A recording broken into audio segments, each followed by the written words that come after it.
Bonjour, c'est Ursule encore. On est le 20 mai 2023. Alors, je viens sur la trompette aujourd'hui encore et je viens proclamer le retour de notre Seigneur Jésus-Christ. Amen et alléluia. Soyons tous bénis. Soyons remplis de sa joie. Soyons persévérants en toutes choses. Amen et alléluia. Alors, les jours d'acheter et de vendre sont finis. Amen. Les jours d'acheter et de vendre sont finis. Alors, Apocalypse 18, le verset 1, il est dit ceci. Après cela, je vis descendre du ciel un autre ange qui avait une grande autorité, et la terre fut éclairée de sa gloire. Il cria d'une voix forte disant, « Elle est tombée. Elle est tombée, Babylone, la grande. Elle est devenue une habitation de démons, un repère de tout esprit impur, un repère de tout oiseau impur et odieux. Parce que toutes les nations ont bu du vin de la fureur de son impudicité, et que les rois de la terre se sont livrés avec elle à l'impudicité, et que les marchands de la terre se sont enrichis par la puissance de son luxe. Et j'entendis du ciel une autre voix qui disait, « Sortez du milieu d'elle, mon peuple, afin que vous ne participiez point à ses péchés, et que vous ne payiez point la part de ses fléaux. Car ses péchés se sont accumulés jusqu'au ciel, et Dieu s'est souvenu de ses iniquités. Payez-la comme elle a payé, et rendez-lui au double selon ses œuvres. Dans la coupe où elle a versé, versez-lui au double. Autant elle s'est glorifiée et plongée dans le luxe, autant donnez-lui de tourments et de deuil, parce qu'elle dit en son cœur, je suis assise en reine. Je ne suis point veuve, je ne verrai point le deuil. À cause de cela, en un même jour, ces fléaux arriveront, la mort, le deuil, la famine, et elle sera consumée par le feu, car il est puissant, le Seigneur qui l'a jugé. Et tous les rois de la terre qui se sont livrés avec elle à l'impudicité et au luxe pleureront et se lamenteront à cause d'elle quand ils verront la fumée de son embrasement. Se tenant éloignés dans la crainte de son tourment, ils diront, malheur, malheur, la grande ville, Babylone, la ville puissante. En une seule heure est venu son jugement, et les marchands de la terre pleurent, et sont dans le deuil à cause d'elle, parce que personne n'achète plus leur cargaison.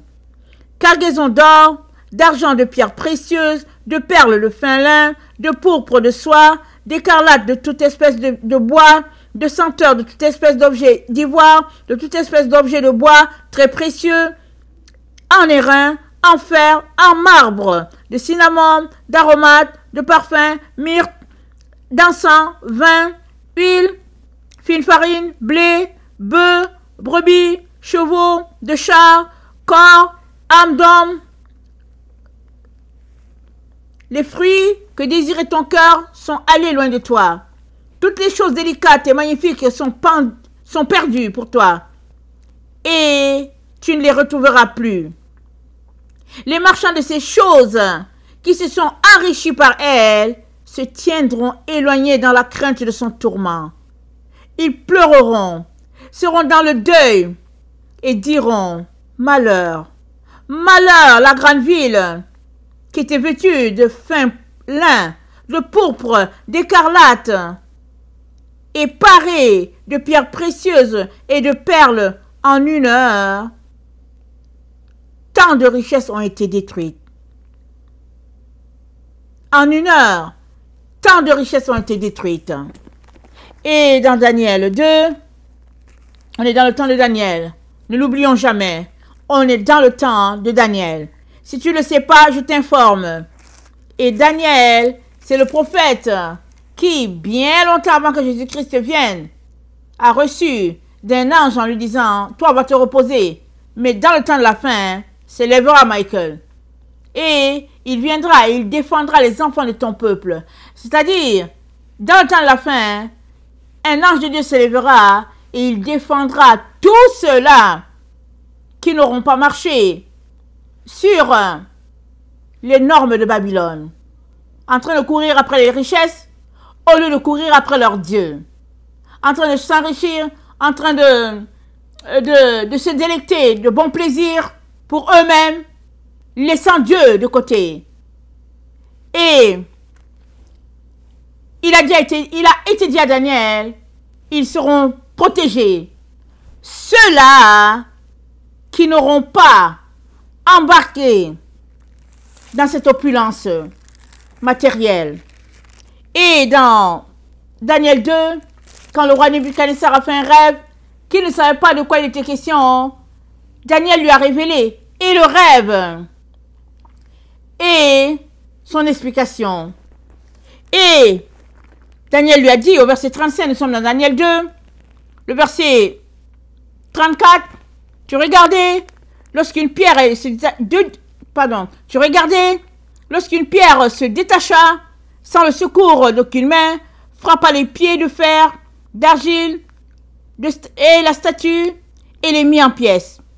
Alors le fer, l'argile, les reins, l'argent, l'or furent brisés ensemble, devinrent comme la balle qui s'échappe d'une aire en été.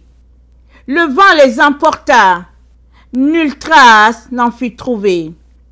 Mais la pierre qui avait frappé la statue devint une grande montagne et remplit toute la terre. Verset 44. Dans les temps de ces rois, le Dieu des cieux suscitera un royaume qui ne sera jamais détruit et qui ne passera point sous la domination d'un autre peuple. Il brisera, anéantira tous ces royaumes-là et lui-même subsistera éternellement. C'est ce qu'indique la pierre que tu as vue se détacher de la montagne sans le secours d'aucune main et qui a brisé le fer, les reins, l'argile, l'argent, l'or. Le grand Dieu a fait connaître au roi ce qui doit arriver après cela. Le songe est véritable. Son explication est certaine. Donc voilà. Alors, Daniel, le roi Nebuchadnezzar avait déjà vu cela. Daniel est venu confirmer au roi ce qu'il a vu. Et nous sommes dans le temps où toutes ces richesses-là vont voler en éclats. Et le prophète Enoch avait aussi vu cela. Enoch, 7e homme qui a marché devant Dieu, il avait vu cela. Il a vu comment une montagne avec toutes les richesses a tout simplement volé en éclats. Et la gloire de Dieu s'est répandue sur toute la terre. Parce que les hommes se sont intéressés à ces choses-là. Au lieu de s'intéresser au Dieu créateur des cieux, leur cœur était attaché au matériel. Et tout ce groupe-là a été balayé de la terre. Parce que ils ont adoré la créature au lieu d'adorer le Créateur. Leur cœur était idolâtre, porté vers des choses qui ne peuvent pas leur donner la vie. Et nous sommes dans ce temps-là où Dieu te dit que le temps d'acheter et vendre est épuisé. Ils ne sont plus. Ces temps-là pour acheter et vendre, ils ne sont plus. C'est le temps pour toi de te tourner vers Dieu, de t'assurer que ton cœur est à 100% avec le Seigneur Jésus-Christ. Pas avec les biens, pas à la recherche des choses de ce monde. Alors, Jésus-Christ a dit quoi? Il a dit, là où est ton trésor, là aussi sera ton cœur. Qu'est-ce qu'il est en train de dire? Il est en train de dire que là où ton focus est, c'est là que se trouve ton cœur. Si ton focus est uniquement sur Jésus, alors ton cœur est là. Si ton focus est sur les choses de ce monde, les diplômes, la position sociale, tout ça, ton cœur est aussi là. Et puis si ton focus est sur le fait que, au fait, tu as Jésus, mais tu cherches un certain confort matériel, alors ton cœur est quand même dans les biens de ce monde. C'est ça qu'il est en train de te dire. Il est très important que tu saches que c'est Jésus et lui seul et lui seul. Tu ne peux pas le remplacer. Tu ne peux pas justifier autre chose si il n'est pas à 100% dans ton cœur. Et il a dit, amassez-vous des trésors, là où la teigne et la rouille ne détruisent pas. Parce que là où se trouve ton trésor, là est ton cœur. Mais si ton trésor, ce sont ces biens matériels-là, ils vont tous périr. Ils vont tous voler en éclats. Daniel l'avait déjà vu. Le roi Nebuchadnezzar avait dit arriver dessus. Et nous sommes arrivés dans ce temps-là où Dieu te dit, c'est fini. Le temps d'acheter, le temps de vendre, c'est épuisé. Alors si là où nous sommes, tu continues d'acheter, de vendre et tout, t'inquiète pas, assurément, ça va arriver. Parce qu'on est dans le temps où Dieu est en train d'installer son royaume sur toute la terre. Les enfants de Dieu sont déjà en train de se dépouiller de tout ce qui les gardait distraits. Ils sont en train de se dépouiller, ils sont en train de se réveiller à cette vérité-là qu'ils ont été trompés, qu'ils ont été égarés, conduits à aimer le bien et le mal et justifier que c'est une bonne chose. À l'église de Laodicée, dans Apocalypse 3, le verset 14, Jésus-Christ a dit à Laodicée, il a dit, je connais tes œuvres, le verset 15, je sais que tu n'es ni froid, ni bouillant. Puisses-tu être froid ou bouillant, mais parce que tu es tiède, je te vomirai. Ces richesses-là font que tu es tout simplement tiède. Ton cœur est partagé. Tantôt c'est le bien de la terre, tantôt avec Jésus. Mais Jésus-Christ mérite que tu puisses lui donner ton 100%. Parce qu'il a acquis la vie pour toi au prix de la sienne. Sa vie a été donnée en sacrifice pour que toi, qui es dans le péché, tu puisses vivre éternellement. C'est ça qu'il a fait. Alors, n'es-tu pas capable de laisser de côté les autres choses pour lui? Ou bien, à ton avis, ne mérite-t-il pas que tu puisses lui donner ton 100%? Parce que lui, il t'a tout donné, sans rien retenir. Alors, aujourd'hui, le Seigneur nous informe que nous sommes dans ce temps-là, où tout ce qui est achat, tout ce qui est vente, tout cela, ça va voler en éclats. Qu'est-ce qu'il est en train de dire? Il est en train de dire que les temps sont épuisés. Les temps sont épuisés. C'est le temps où tu dois t'assurer que ton âme est sauvée. Parce que sert-il à un être humain de gagner le monde entier si son âme, il perdait? Que te sert-il, toi qui m'écoutes, d'avoir tout l'or du monde, toute la gloire du monde, toute la richesse du monde, toute la beauté du monde, si, une fois que tes yeux se ferment sur cette terre, c'est fini pour toi? Tu ne verras pas le Père. Parce que tu t'es intéressé aux choses qui n'ont pas de valeur. Quelqu'un dirait, mais il faut qu'on mange, non? Il faut qu'on paye notre loyer, non? Il faut qu'on mette l'essence dans la voiture. Quelqu'un dirait ça. Mais tout cela, ce sont des prétextes pour continuer de dépenser son temps, son énergie à courir après ce qui ne rassasie pas. Si aujourd'hui, Jésus-Christ se présentait en personne devant toi et te disait que c'est fini pour toi, que tu es banni et tu le verrais avec tes yeux là, te dire cela, est-ce que tu continuerais à courir après les choses? Tu ne continuerais pas de courir. C'est parce que tu penses que ce que tu entends, c'est pas ça. Et tu continues de courir. Et tu te convaincs par de faux raisonnements que ça va aller, Dieu va t'accepter dans sa présence. Parce qu'après tout, tu es un bon chrétien. Tu donnes ta dîme, tu donnes tes offrandes, tu soutiens les œuvres, tu participes aux activités de ton église. alors il n'y a pas de problème. C'est ça que tu te dis. Mais est-ce que les normes qui sont les tiennes sont-ils les normes de Jésus? Est-ce que je ne sais pas si c'est il ou elle? Est-ce que les normes qui dirigent ta vie sont les mêmes normes que Jésus-Christ a établies? Il est important que tu répondes à cela. Parce que Dieu ne t'empêche pas de manger ou de boire. Lui-même, il a dit que c'est son dossier. Il a dit, ne vous inquiétez pas de ce que vous allez manger ou de ceux de votre vêtement. Ne vous inquiétez pas de ce que vous mangerez, ni de votre vêtement. Excusez-moi, de votre vêtement, ne vous inquiétez pas. Mais faites tout pour que votre nom soit inscrit dans le livre de vie. Et puis, cherchez premièrement le royaume et la justice de Dieu.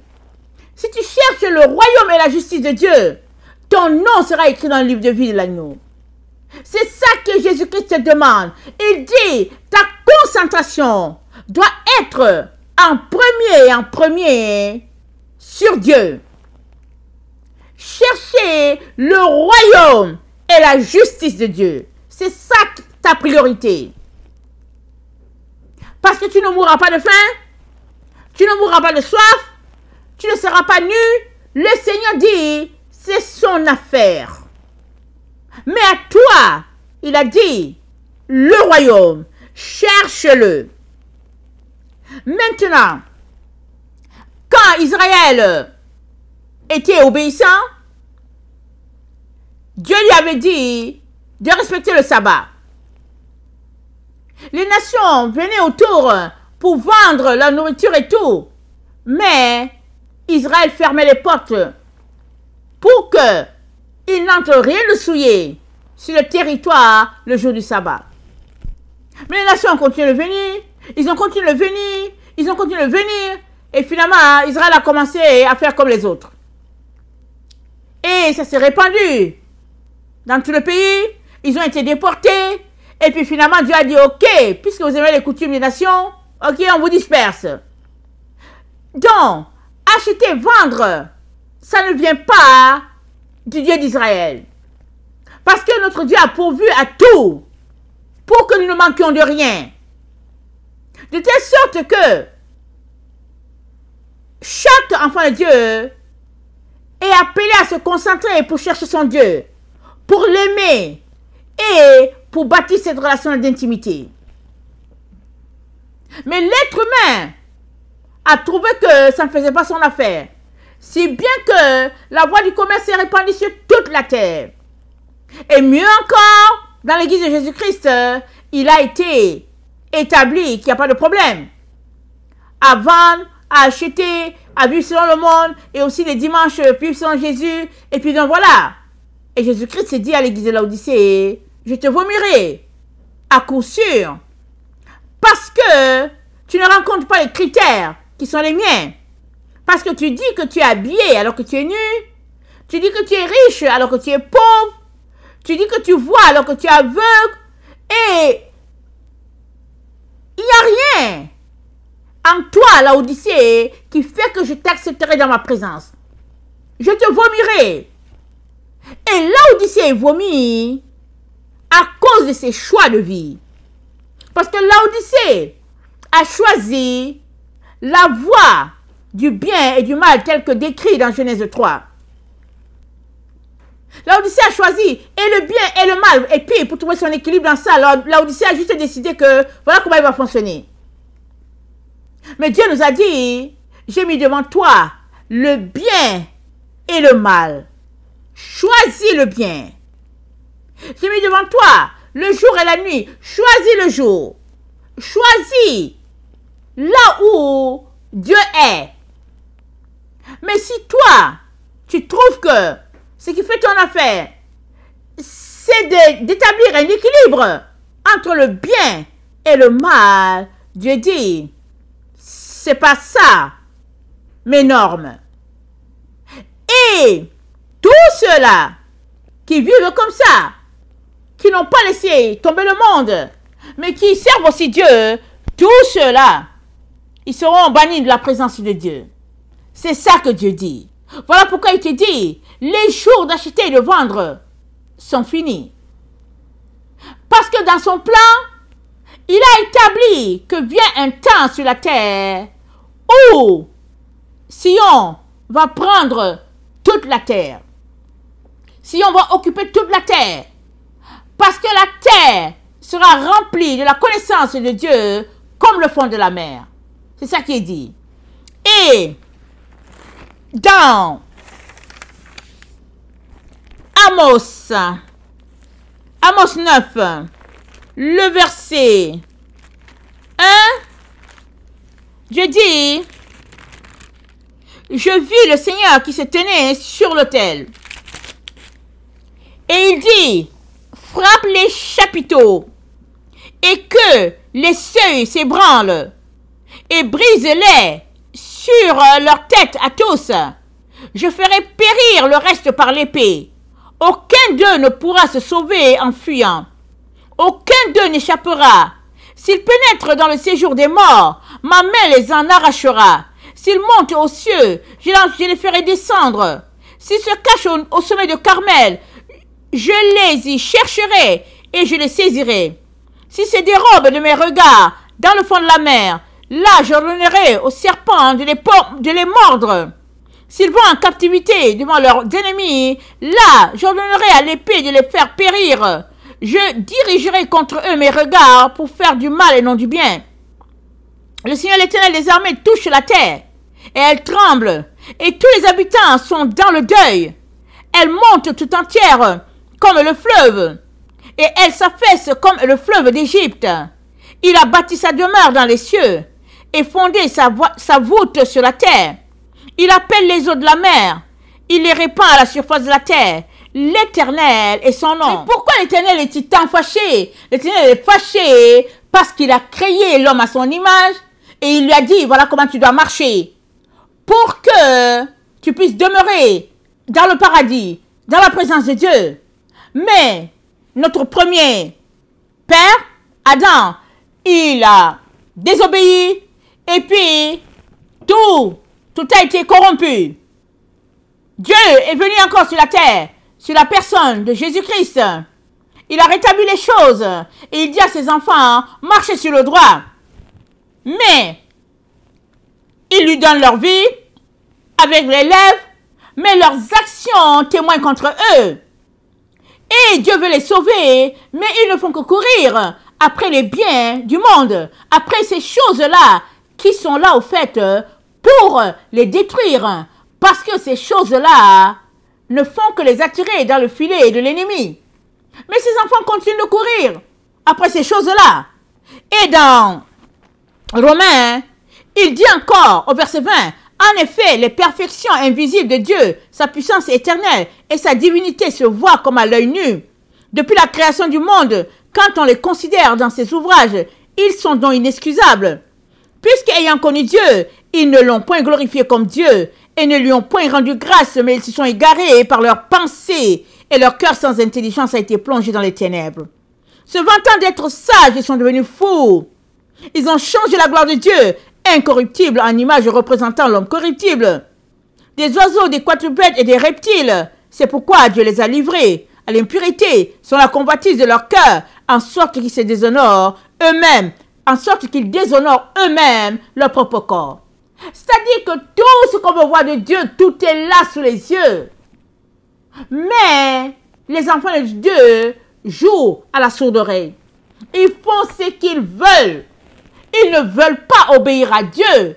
Ils veulent que Dieu obéisse à ce que eux ils disent et font. Et Dieu dit, assez. Parce que Dieu a créé l'homme pour que l'homme puisse jouir vraiment de toute la beauté que Dieu a mis en place pour l'homme, pour l'être humain. Dieu se suffit. Il n'a pas besoin de quelqu'un à côté de lui. C'est nous qui avons besoin de Dieu. Dieu se suffit. Il est Dieu. Mais son amour est si grand. Son amour est si profond. Il est tellement miséricordieux qu'il a décidé de partager sa gloire avec l'être humain, qui est au fait d'argile. Il a décidé de partager cela avec nous. Et ce qu'il attend de nous, c'est une vie de sainteté, de pureté. Et c'est tout. Mais l'être humain ne veut pas. Il est pris par autre chose. Tout ce qui l'intéresse, ce sont les choses qui frappent les yeux. Les choses de ce monde. Ces choses-là qui ont fait tomber Adam, c'est encore ces choses-là vers lesquelles l'être humain court. Et Dieu dit, assez. Parce qu'un jour de vengeance est dans son cœur. Et l'année de se racheter est arrivée. On est dans ce temps-là où Dieu va racheter tous ceux-là qui lui obéissent. Et il nous dit, Amos 8, le verset 11, « Voici les jours viennent, dit le Seigneur l'Éternel, où j'enverrai la famine dans le pays, non pas la disette du pain et la soif de l'eau, mais la faim et la soif d'entendre les paroles de Dieu. Ils seront alors errants d'une mer à l'autre, du septentrion à l'orient. Ils iront ça et là pour chercher la parole de l'Éternel, et ils ne la trouveront pas. En ce jour, les belles filles, les jeunes hommes mourront de soif. Ils jurent par le péché de Samarie, et ils disent, vive ton Dieu, Dan, vive la voix de Beersheba, mais ils tomberont et ne se releveront plus. Parce que Dieu a un projet de répandre sa gloire sur toute la terre. Et le temps est arrivé. Pour que son projet puisse être mis, pour que son projet puisse voir le jour. Ce temps où toute la terre aura un seul Dieu, un seul maître, un seul roi. On est dans ce temps-là. Si tu n'es pas prêt, tu seras tout simplement emporté loin de lui.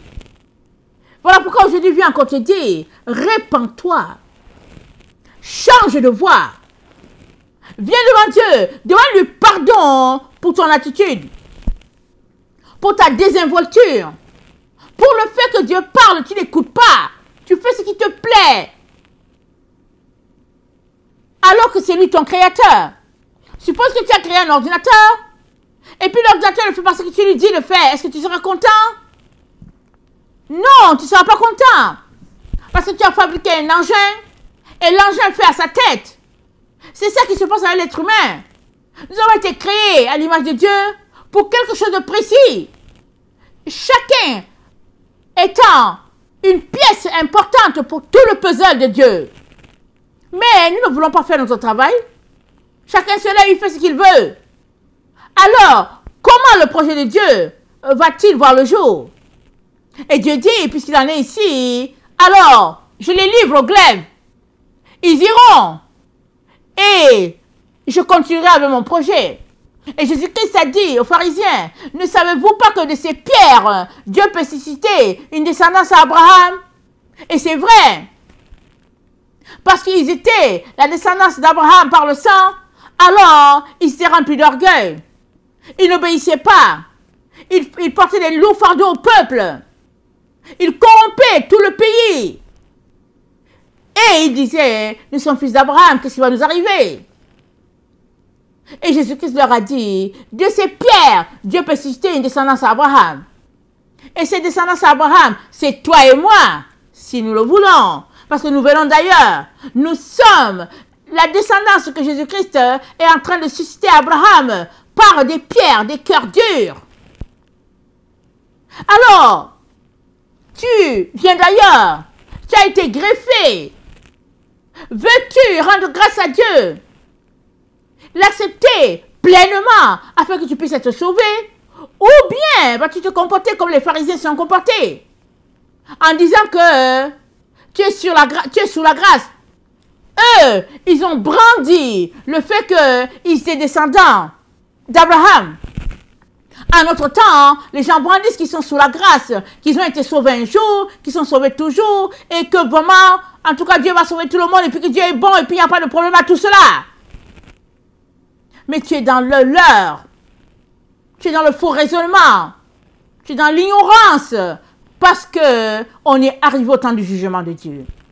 On est arrivé au temps où tous les rebelles, tous ceux qui ne veulent pas obéir, seront balayés de la face de la terre.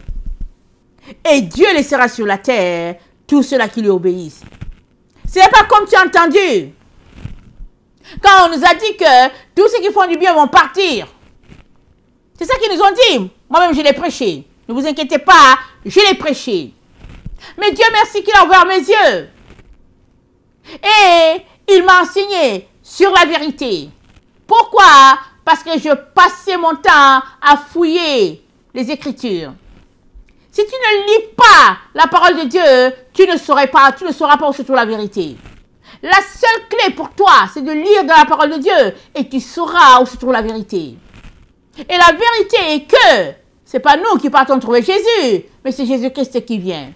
Luc 12, le verset 35. Il revient. Et quand il revient, c'est parce que ceux qui prêchent l'enlèvement disent que nous allons aller le rencontrer dans les airs. Et lui, il ne va pas descendre, on va le rencontrer dans les airs. Mais quand on lit la Bible, point par point, on est informé que Jésus-Christ revient établir son règne sur la terre. Un règne de paix pendant 1000 ans, le repos. Et le repos, c'est sur la terre, c'est pas au ciel. Il donne le repos à ses enfants qui lui obéissent.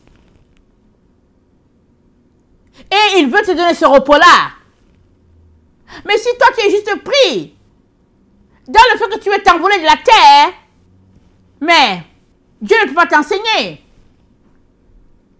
Parce que ceux qui lui obéissent posséderont le pays, c'est ce qui est dit.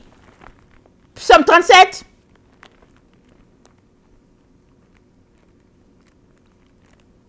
Psaume 37. Verset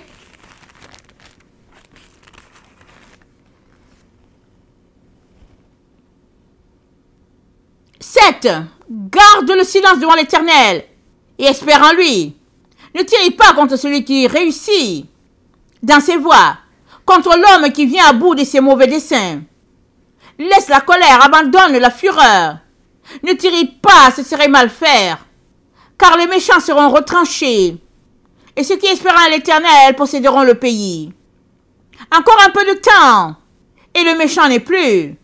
Tu regardes le lieu où il était, et il a disparu. Les misérables possèdent le pays, et ils jouissent abondamment de la paix. Amen. Et on l'a lu dans Malachie. Dans Malachie 4, voilà ce que notre Seigneur nous dit. Il dit, car le jour vient, ardent comme une fournaise, tous les hautains, les méchants, seront comme du chaume. Le jour qui vient les embrasera, dit l'Éternel des armées. Il ne leur laissera ni racines ni rameaux. Mais pour vous qui craignez mon nom, se lèvera le soleil de la justice, et la guérison sera sous ses ailes.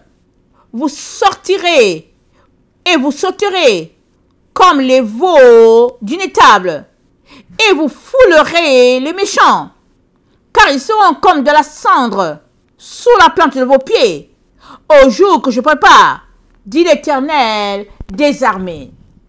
Il y a un jour que Dieu prépare.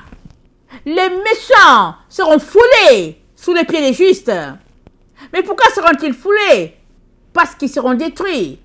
Et les justes posséderont le pays.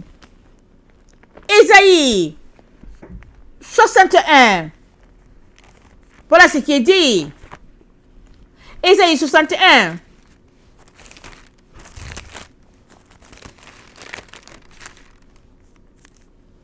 Le verset 4, ils rebâtiront sur d'anciennes ruines, ils relèveront d'antiques décombres, ils renouvelleront les villes ravagées, dévastées depuis longtemps.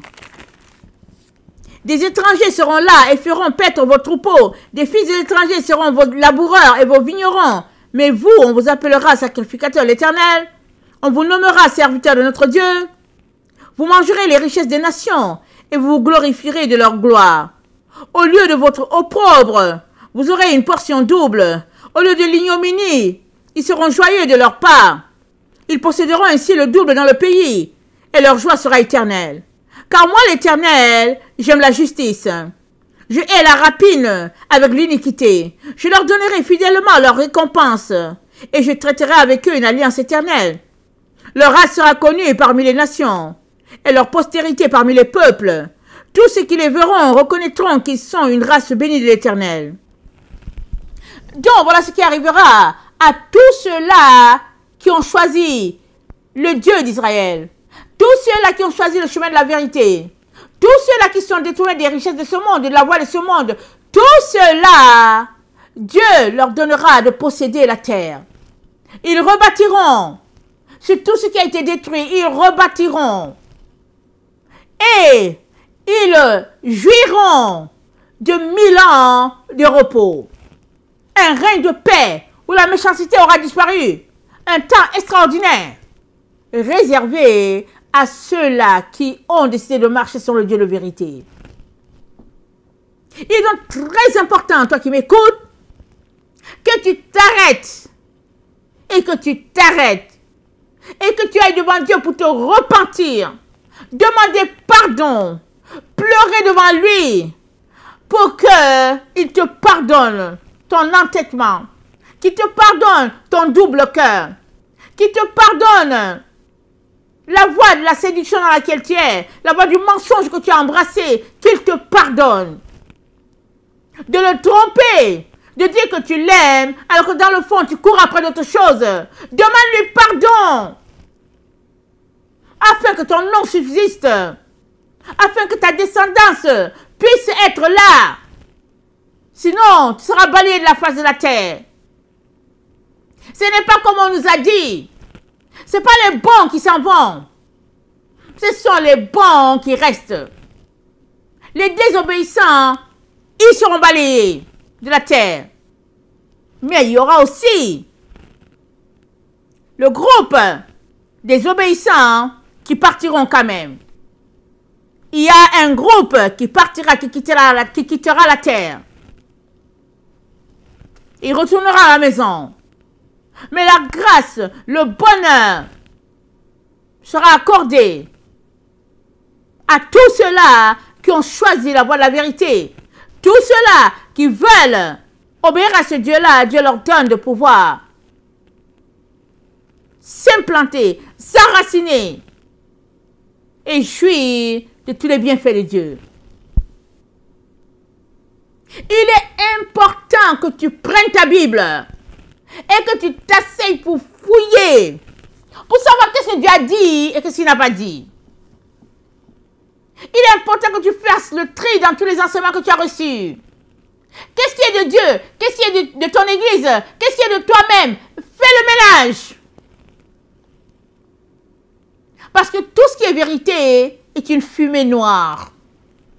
Tout ce qui est vérité te cache le visage. C'est un voile épais pour toi.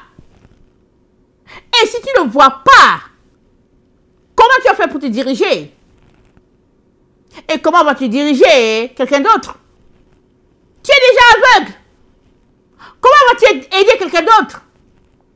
Jésus veut te faire sortir de ton aveuglement, de ton ignorance.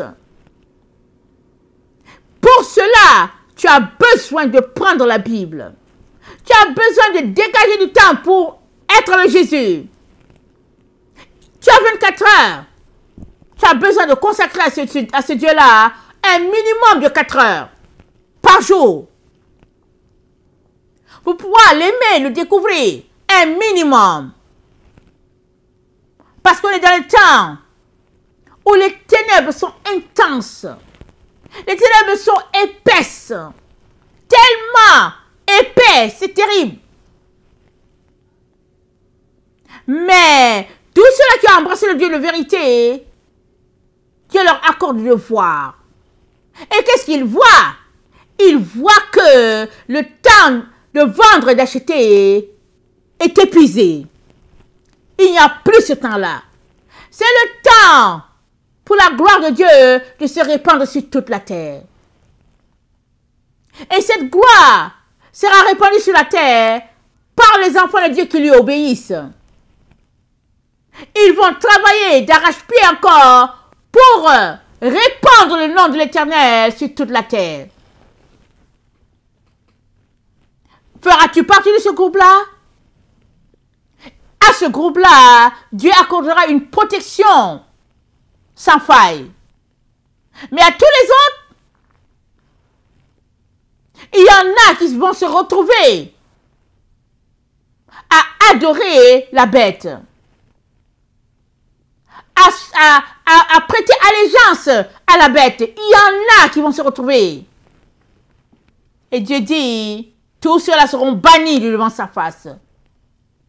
Et le feu, leur tourment, montera au siècle des siècles. Ils n'auront ni repos, ni une vie, parce que ils ont choisi tout simplement de tourner le dos à leur Créateur. Dieu ne veut pas que ce soit ton cas, parce que plusieurs seront conduits en captivité. Ils voudront ne pas aller en captivité, mais quand même, ils seront conduits. Parce que est conduit en captivité tous ceux qui sont dans l'ignorance. Il doit important que tu sortes de là. Des mensonges de ce monde, de la séduction de ce monde. Quand les apôtres ont demandé à Jésus, mais quand est-ce que tu reviens? Quel est le temps de la fin? Jésus-Christ leur a dit, pourvu que vous ne soyez pas séduits. Parce qu'une fois que tu es séduit, c'est fini pour toi. Il y a plusieurs qui ont commencé, qui ont bien commencé le Seigneur. Ils ont été séduits, c'était fini. Plusieurs. On est dans le temps où Jésus-Christ se donne les vêtements. Il a dit au vainqueur, je donnerai le vêtement blanc. Au vainqueur, je donnerai la manne cachée. Au vainqueur, je le mettrai dans mon temple et puis il n'en sortira plus. Donc le vainqueur reçoit ce que le Seigneur doit donner. Et aux autres, ils seront tout simplement emportés, loin de Dieu. On est dans le temps. Même si tes yeux ne voient pas, on est dans le temps. Tes yeux ne peuvent pas voir le temps dans lequel nous sommes. Si tu es pris à courir ça et là, tu ne peux pas voir. On poursuit un seul lièvre. On part poursuivre deux lièvres. Il y en a qui se mettent à poursuivre deux lièvres. Tu perds tous les deux. Et on poursuit un seul. Les gens qui vont à la chasse, c'est ça qu'ils te disent. Ils poursuivent un seul animal pour l'attraper. Mais Jésus-Christ, c'est pas un animal. C'est le créateur de tout l'univers. C'est celui qui t'a mis au monde. C'est celui qui t'a fait. Il t'a façonné. Tu existes à cause de lui. Vas-tu préférer une chose à ton Dieu? Vas-tu adorer la créature au lieu de ton créateur? Il y a quelque chose qui ne va pas. Jusqu'à quand seras-tu errant? Jusqu'à quand seras-tu errante, loin de ton Père, loin de celui qui t'a façonné? Jusqu'à quand vas-tu continuer de t'entretenir avec des fausses pensées, des faux raisonnements, en te disant qu'il va quand même t'accepter parce qu'après tout, il est bon et que toi, tu n'es pas si mauvais que ça? Jusqu'à quand? Il est temps d'aller à genoux pour demander pardon. Parce que les temps sont épuisés. Complètement. Assure-toi que ton nom est inscrit dans le livre de vie de l'agneau. Dans Apocalypse 13, le verset 9, il est dit ceci. Attendez, le verset 8. Et tous les habitants de la terre l'adoreront, ce dont le nom n'a pas été écrit dès la fondation du monde dans le livre de vie de l'agneau qui a été immolé. Ce dont le nom n'a pas été écrit dès la fondation du monde. Dans le livre de vie de l'agneau qui a été immolé. Ça veut dire quoi? Ça veut dire que tout cela qui retourne à la doctrine d'origine et se mettent à la pratiquer, cela, leur nom sera écrit dans le livre de vie de l'agneau. Et tous ceux qui refusent de retourner, ils vont se retrouver à adorer la bête et son image.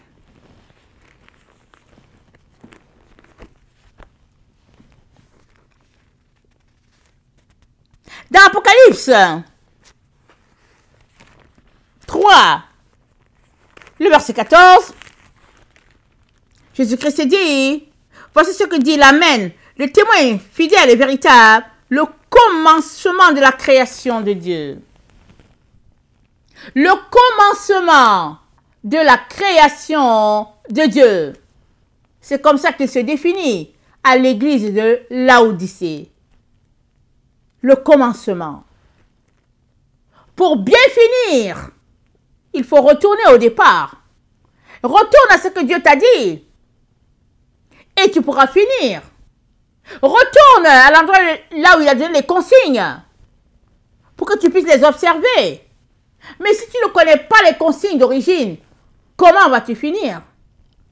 Et puis, si tu ne lis pas ta Bible, comment vas-tu connaître les consignes d'origine? Il est tard et très tard. Mais surtout, si ton plaisir est d'en acheter, vendre, faire du lèche-vitrine, te délecter des biens de ce monde, si c'est dans ça que tu es, alors le temps de ça est épuisé.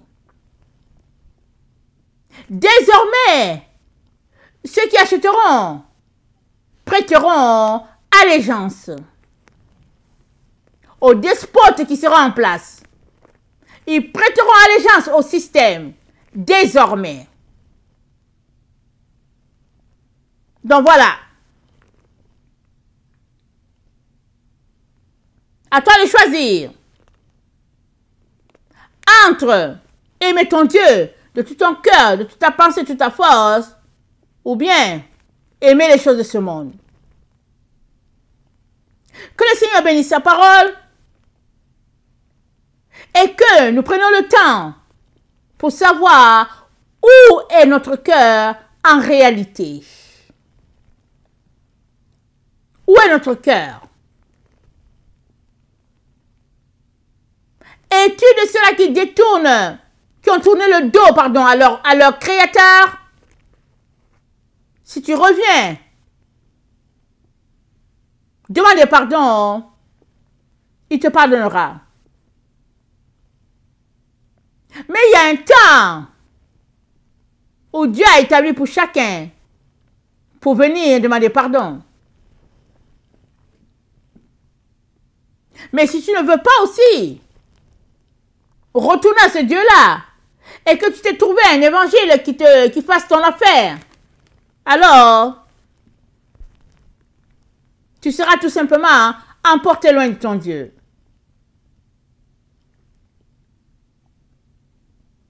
Que le Seigneur bénisse sa parole et que nous puissions venir devant lui, nous examiner et régler ce qui est à régler.